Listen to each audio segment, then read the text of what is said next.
Hello, CXArabia. How are you, dears? Now, today we have an amazing guest. He is one of the most famous guys in CX in our region as well. He trained a lot and he qualified a lot of CX practitioners with the CXPA. Hi, Ian. How are you? Hi, Maher. I am very well, and it's a real pleasure to be able to speak to you about a subject you know is very close to my heart.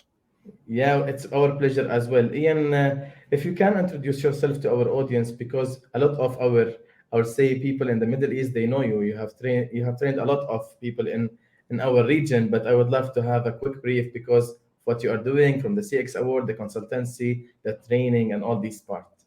Of course. And it's always a pleasure to be able to reacquaint myself with friends and professionals from across the Gulf region, but also to meet new people. I am a global customer experience specialist, but people always ask me, why do I always say global? And the reason I say that is as of 2 weeks ago, I have actually worked with professionals and organizations in 57 countries now around the world over the last 11 years operating independently, helping both professionals and organizations understand not just the conceptual side of customer experience, but how I like to describe our ability to operationalize customer experience. And it's something that I see not as a job, but as a vocation. And I will continue to do it for as long as my body and my wife will allow me to. The most difficult part is the second part, not your Yeah, body. let's not expand too much on that. And this is a common thing between all nationalities across the globe. Yani. It is. Interesting, Ian. And what I see that you have done a lot for the customer experience and the awareness. And I personally like how you introduce it, a global customer experience expert, because you have done it everywhere, in every content, in every, maybe most of the country, as what you're saying, 57. Now it's a It very is. good number. It's amazing, really, and it's why Yeah. actually I see myself as being very lucky to have had the opportunity to see customer experience in so many different places, in so many different states of evolution, different industries from the public sector to the private sector, and it never ceases to amaze me how every week I learn something that I didn't know. And that's what's Yeah. remarkable. And it brings to life how diverse and broad this discipline is. Anyone that claims that they know it all, that it's not true. Because you will constantly be surprised by some of the things you see, and the surprise, unfortunately, is not always positive. That there are a lot of negative things that, unfortunately, I come across on a regular basis. Excellent. Now, Ian, I will start with a different way today with this podcast, because what I need to know is how you see it different from each countries and across the time, because we will not talk about a very long time, but you have been here for a very long time now with the CX, and it's evolved in a lot of places. And what you said, it's you are working on the operationalized CX, and your model, the three steps, three layers models. I want to say three steps because they are three layers of CX management. How it's different, because recently I hear a lot of people, Europe, US, in the region, from different places, they are talking about CX is a theory, it's not a practice. So there is no proven practice. And I don't agree personally, because we have done a lot, but how you see it? Sorry. Yeah, I mean, I get those things thrown at me regularly as well. I'm often asked, in fact, in just before the pandemic first hit in March 2020, I was in firstly Jeddah, and then I traveled from Jeddah to Brazil, and I was in Sao Paulo. And when I was in Sao Paulo, I was interviewed by a journalist who said, "What's next?" And I said, "What do you mean?" She said, well, customer experience is done now. What comes after it? And I just laughed because, again, I'm asked this question quite a lot. And I said, "What do you mean? What's next?" That what's next is the same as what has just gone past. And it's the same that we will always have to focus on.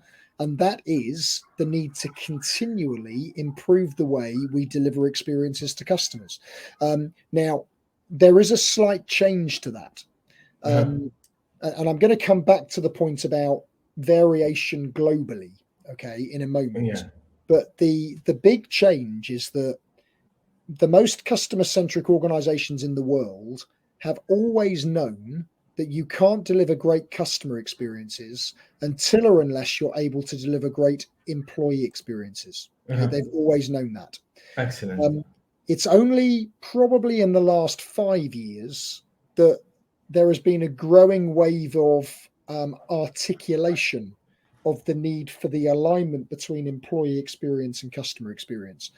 But right now, there is still very little evidence of organizations around the world almost prioritizing employee experience as much as they're trying to prioritize customer experience.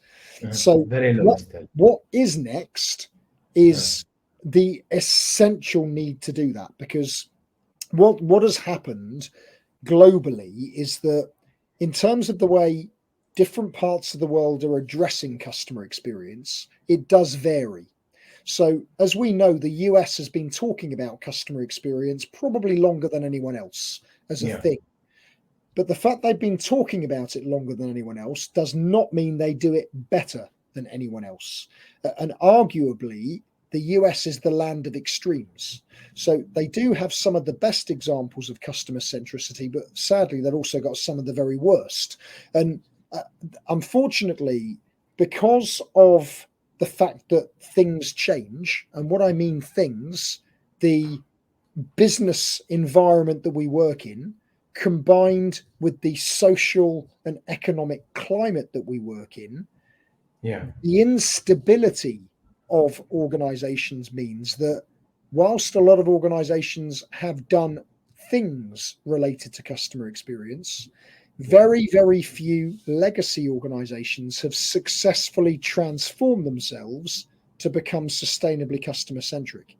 And so arguably, I would say that there is too much of this, if people are looking at me in the picture, in the US, and not enough continuation of what was started years ago. If you actually look at a lot of organizations, they're doing the same things today that they were doing 20 years ago. You know, it's because they keep going backwards and forwards, because they start their focus on customer experience and then leadership changes or the strategy changes and it stops. And then someone says, well, hang on a second, we need to focus on customer experience. And so they start again. And then so there is not enough sustained focus on customer experience in the long term. This is very valid point, and I want to stop here. I mean, because this is the most important. I used to work in different organizations and in customer experience in different places across the Middle East region, 3-4 regions, but 3-4 countries. I done a lot. In most of the cases, we start, as what you said, from scratch. Then we start to evolve. Then we have a success and we have a good results. Then out of sudden, someone will leave the organization. We have to reset it back. And we will lose all the progress. And it's not sustainable. And I was always saying that it's not sustainable. And personally, I went through this, Ian, but the question is how we can sustain it. And so it's how we can make everyone believe that, because sometimes I say they have this goldfish. I'm sorry, just the goldfish memory. And I just said it. I just have this terminology of corporate Alzheimer. So they have this kind of Alzheimer. Everyone will forget in the organization that we used to do this for the past 2-3 years. So this corporate Alzheimer is very risky. I don't know. It is. I suppose what is, if I can reassure you in any way, it's not unusual. It's not sort of specific to the Middle East, you know, which I know it's a weird way of saying it reassures you. Everyone's doing the same thing. But I think, unfortunately, we have to live in a world of reality. And the world of reality is that what is it that is always going to be number one on the priority list for an organization? And what's going to be number one is money. So what I think there is still a very significant conflict between management objectives and shareholder objectives. Okay. So I've said for a number of years that where as a profession we've succeeded in increasing the focus on customer experience, so management teams talk about it, where we failed is to influence shareholders. Mhm. Because shareholder, in fact, if I come back to management are doing what the shareholders are telling them to do. Yeah. Okay. And rightly so, because if they don't, they'll lose their job. So if the shareholder says, I need double-digit growth, they're going to go straight for double-digit growth, whatever happens. We've got to hit the number. And that reactive nature of the way management behaves about do whatever it takes to hit the number means that we will compromise both the employee and the customer experience, because we need to do whatever we have to do to get the number. The problem, and this is what I think we've still got so much work to do with investors and with shareholders, is that might work in the short term, but in the long term it doesn't. And ultimately what shareholders want ideally is sustainable growth. So not feast or famine, but actually I want to make money over time for as long as possible. You know, I think because of the current global economic crisis, in January, we will see a number of organizations fail. You know, we'll see them fail because of the impact on fuel rising and the cost of living rising. I just started. I just see today this number of layoffs in US. It has exceeded in November alone. It's exceeded the 60,000 employee in the big giants. Yeah. So we are talking about a massive experience and employee and customer. It's enormous. But Yeah. the organizations that will fail, I guarantee you, are ones that customer experience was never realistically at the top of their list of priorities. Yes. Neither was the employee experience. Hitting the numbers was, but they're not going to hit the numbers. And so the rug will be pulled out from under them. You know, organizations that survive crises like this are the ones that actually, do you know what? There are times when we're not going to make as much money as we would like to, but that's okay.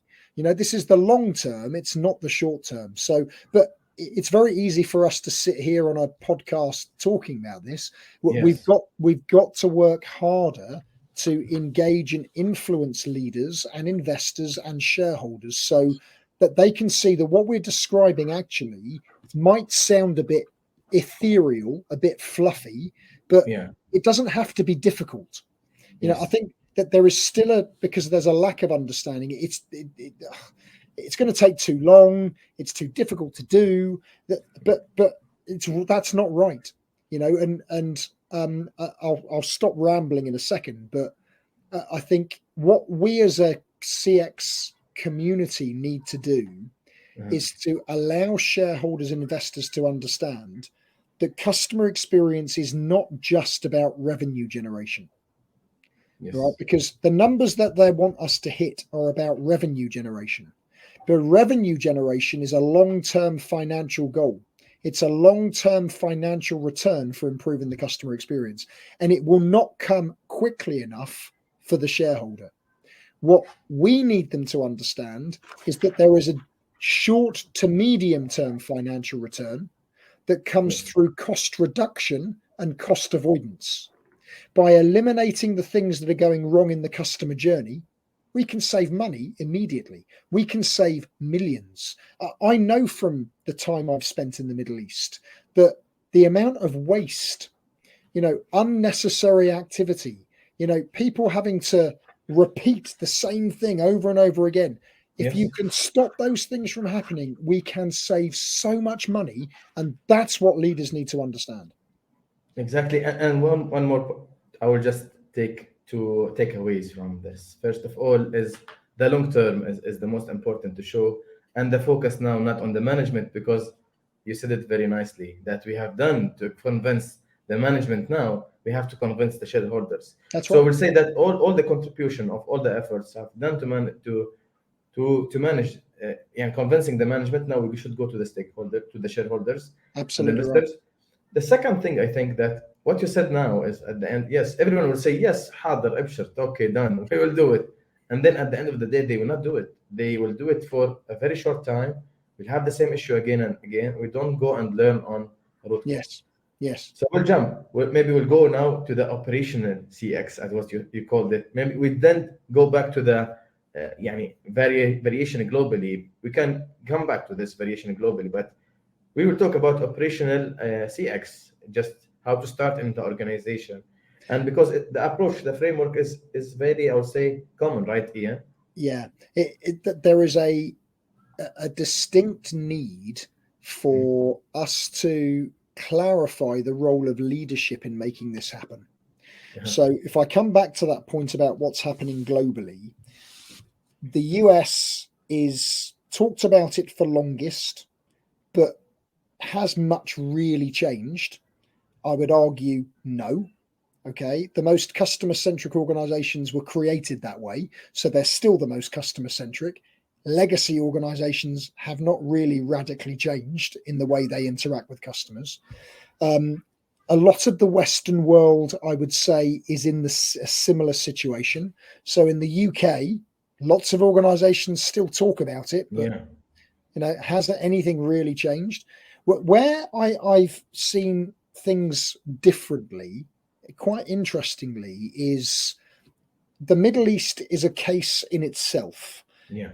And the big difference is that where the tangible difference is being made in the Middle East, it is not the private sector.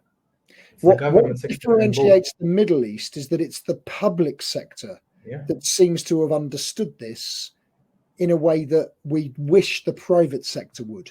So, as you know, I host a lot of awards programs around the world. Yes. One of the biggest winners of the International Customer Experience Awards from a couple of weeks ago were Dubai Police. Yeah.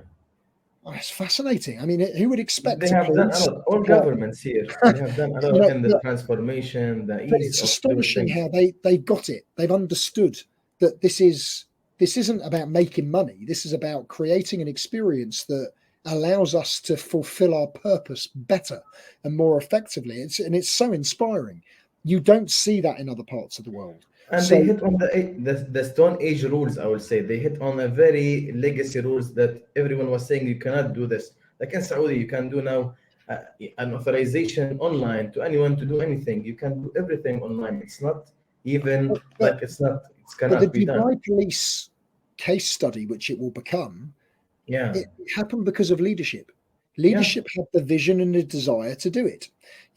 Anyone can do this. That there's nothing saying that it's not impossible.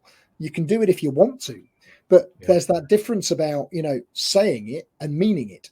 And I think too many say it but don't really mean it. Now, I think one of the differences with the Middle East is that as we know, many of the governments in the Middle East region, in the Gulf region, are hugely entrepreneurial and hugely ambitious, and they want success.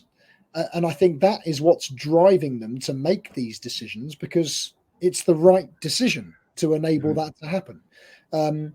Where I also see differences are in less developed economies. So I've done quite a lot in Africa and quite a lot in Eastern Europe. Now, the difference with those parts of the world is that there's a real desire to learn. That they've been starved of some of the benefits that the Western world have had. They now have access to information that everyone else does. But because they're not used to it, it means that there is a lack of arrogance. There's a lack of, we know all of this already, that there is a mindset of feed me, give me this information and we're going to do something with this information. And so I think that there is, when you look at technology advancement, for example, a lot of brilliant innovations in technology are coming from Eastern Europe. Not from the West, because the level of academic ability is really high. They've now got access to the same material that the West has had, and I think that there is a real opportunity for what the West might consider less developed economies to suddenly overtake them. So I think that the key for me is that what leaders need to ask themselves is our organization sustainable? Okay. Are we thinking enough about how we need to change as the environment is changing around us so that we will survive those changes? Are we able to demonstrate that we are still differentiating from the competition so that actually it's okay? Or are we just resting on the fact that we're a big brand that's been around for a long time? We're too big to fail. Because I think, unfortunately, that mentality of, we are whoever, we're too big to fail, subconsciously is still there with too many. Excellent. And what you said is less developed countries and places are evolving, because I think they go always to basics, start every time on That's the basics. Then they go with leaving the ego and the arrogance, as what we said ago, so That's they can know what is the outside in, how we can react and how we take it. And every time we start in with any place to go, I start from outside, and then I take all these I would say insights coming back, and we'll start asking people, can we do this or that? And unfortunately, the first layer will tell you, no, we cannot. While the owner, when you go to him, he will say, yeah, we can do it, definitely. Why didn't tell us? It's very quick. For me, Maher, it's what legacy do we want to leave? Now this might sound a bit too, I don't know, theoretical to people, but leaders need to ask themselves, is the legacy that they don't care as long as they walk away with a big pension? Who cares? Or do they want their legacy to be that they have actually created something that has done good for people? I now talk about not employee experience or customer experience, but the human experience. Now, I'm not the first person to say that, but we live in a world that is all about human to human interaction. We always have done, we always will do. And if we're able to improve what we do to better enable that human to human interaction, that's the legacy we should be leaving. But if we don't care about human to human interaction, then we don't care about people. We'll just replace them with technology. Why are you doing that? You're only doing that because your goal is not to leave a legacy, it's to just make money. And good luck to you. You may achieve your goal, but personally, I want to leave a legacy that has inspired others to do good for employees, good for customers, and good for shareholders as well. Excellent. Okay, let us go now, Ian, for a very interesting discussion. And the first time, just maybe to go through it in this way, but I need just to go to practice as well. And I like this book for sure. I just want to say that I like this book. And I think it's still valid till now. It's still valid. Many practices, many toolboxes, many, I'll say, maturity models, approaches, all these are still valid till now. Absolutely. So I advise a lot to go and to take it. Maybe we'll ask you where we can get this book again. So how can buy it in the region so we can take it. So this is what I just know. Thank you for promoting it. It's very kind of you. No, it deserves actually. So I the interesting thing about producing a book is that it was always an aspiration of mine. I self-published, which is a challenge in itself, which makes it difficult for me to get it to people. But if anyone is interested in the book, if they either contact me through my website, which is ijgolding.com, or email me directly, then I can give them a view of how I can get it to them. Interestingly, not many people know, and I'm going to show you this. The Arabic version, huh? But I do have an Arabic version of the book, which I don't promote, primarily because I'm still nervous that knowing that the translation from English to Arabic is a tricky thing. But again, if anyone is interested in the Arabic version of the book, it's the only language I've translated it into. So if anyone is interested in that, I'd be delighted to, again, arrange to get a copy to you. But recognizing that I don't know if the translation works perfectly, but I think I'm hoping it is good enough that the message comes across in the Arabic language. I'm sure it will. Now, Ian, just before we conclude, I need just to go for how you see the customer experience management in the organizations. I love the way that you describe always the three layers of managing the experience. So how you see it, how we can guarantee a I know you sustainable like model? layers. So there are a variety of ways that I articulate it. But if I speak specifically about the layers, customer experience to be managed in an effective way, and what I mean by an effective way, to deliver the greatest value possible to both the organization and its customers, it requires organizational alignment. And unfortunately, not many organizations are aligned to do it. And what I mean by organizational alignment is that the three layers, as Maher references, that are required are understood and effectively connected to each other. The three layers are the customer journey itself. Now, every organization has a customer journey. It always has done. But for many, it's only in recent times they've become consciously aware of that. The second layer are organizational processes.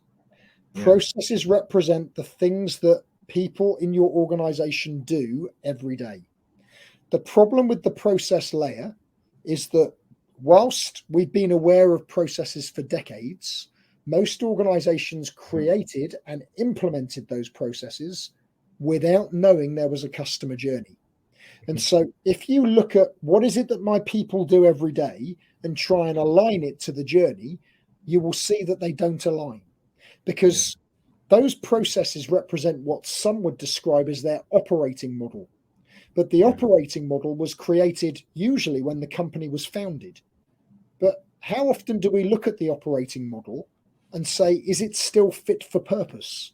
Because the operating model is probably the same as it was when you created it, but the journey for your customer has changed over time. So when you look at it, it doesn't align. There are people who are doing things every day that doesn't have any impact on the customer at all. There are processes that cross over each other. There's duplication. There's gaps where nothing happens. But the third layer is even worse, and because the third layer is the technology layer.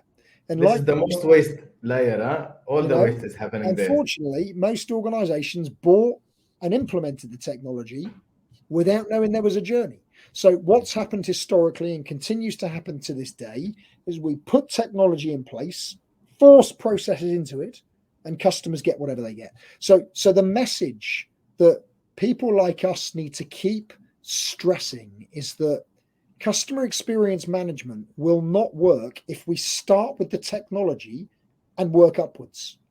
What we've got to do is to start with the customer journey and work downwards and understand what technology do we need and how do we need it to better enable our processes to do what the customer needs us to do.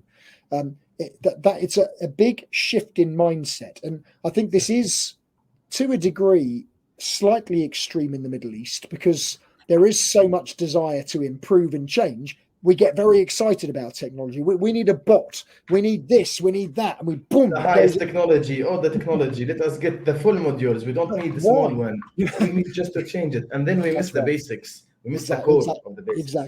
Exactly.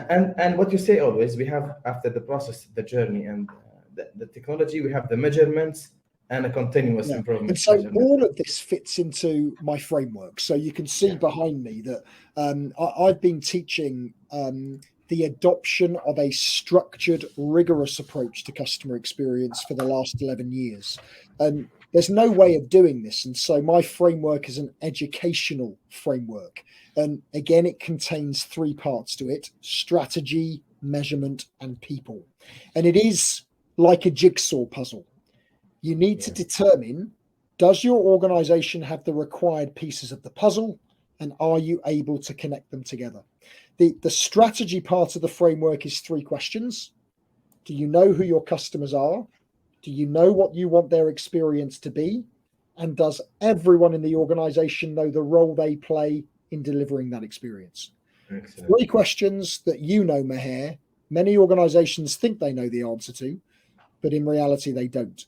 And that makes the second part of the framework very challenging, the part that I call measurement or the facts. I call it this because customer experience should be a fact-based methodology. And this is where the customer journey comes in. because whether an organization knows it or not, it is the journey that is bringing the experience to life for customers right now. And that measurement part of the framework, in operational terms, is all about the adoption of a continuous, interconnected cycle of activity to enable an organization to manage the journey, manage it to become ever better able at meeting the needs and expectations of customers. To manage the journey, you need to know who the customer is, you need to visualize their journey, you need to measure the journey to identify the small number of priorities having the greatest negative impact on customer perception and, as a result, financial performance. And when you know what the priorities are, you fix them. You can't fix them all over again and all over again forever. Excellent. But the third part of the framework almost brings us back to the beginning of our conversation. You can't do any of this without people. Yeah. And so that third part of the framework is all about the creation of and sustaining of the culture, the environment to enable your people to think and act in the interests of the customer every time they do anything. This kind of structure is the only way, in my opinion, an organization can sustain the focus on customer experience in the long term. And, again, thinking back to earlier on in our conversation, the lack of sustained focus is very often down to the fact there is no framework or governance in place. Excellent. Thank you very much, Ian. I would love to talk more and more with you on the customer experience, because this is an amazing, just taking all this global experience from all the world and from different. Maybe we'll talk later on about the other part of digital absolutely. And all this. I would love to stop here just to take all what we have. Now, perfect. I will ask you for one advice that you will give it to us just to have, let's say, a sustainable customer experience, or advice from you just to go and implement a successful CX. So I want to talk specifically to those who are doing this, okay, or who are trying to influence their organizations to become sustainably customer-centric, because it's not easy. Doing this is hard. Influencing organizations to change the way they think is possibly the hardest thing of all. So when I talk to professionals about the competencies required for an organization to become sustainably customer-centric, for the professional, there is an unwritten competency. And the unwritten competency is courage. To be able to do this, you need to have a huge amount of courage, patience, persistence to keep going despite all the barriers that will be put in your way. That there are, in the Middle East alone, some amazing examples of courageous CX leaders. There is a brilliant lady who's leading customer experience at Bank, for example, in the UAE. She epitomizes what that looks like. And it's one of the reasons why the community, so that the CXArabia community that you're leading, Maher, is so important, because we need to learn from each other, support each other, guide each other, and give each other confidence at those moments where we feel that our courage is disappearing, but because it will happen. So believe in what you're doing, keep going, but do not hesitate to reach out for help, because you will need the support and guidance of others. Amazing. Thank you very much, Ian. What you said is just describing maybe a lot of CX experts and practitioners' pains every day. When we go, shall I proceed? Is it normal? Am I doing this? And this is a discussion. It's not us that's crazy, Maher. It's everyone else that's crazy. Yeah. That's reality, Good to know. I think this is what I'm telling everyone. Whenever we have a conversation, I'm saying, guys, this is the pain of everyone. We have to be that guy who cares about everything. Thank you for this discussion. I would love to. We have a lot of learnings from you. And I'm sure if we need to have more, we should go to the website. We could contact you, because what you have is more and more. So it's more into not more talks. It's about actions and how we can action it. I strongly advise with the customer one, because it has a lot of practical examples and stories. And I love that story of the small shop in the neighborhood. I'll not say it. I'll just ask people to go for curiosity, because it's a very nice story, and this is the basic. Thank you, Ian. It's an absolute pleasure. Thank you for having me, Maher. Same here. Hope to see you soon, inshallah. Thank you. Thank you.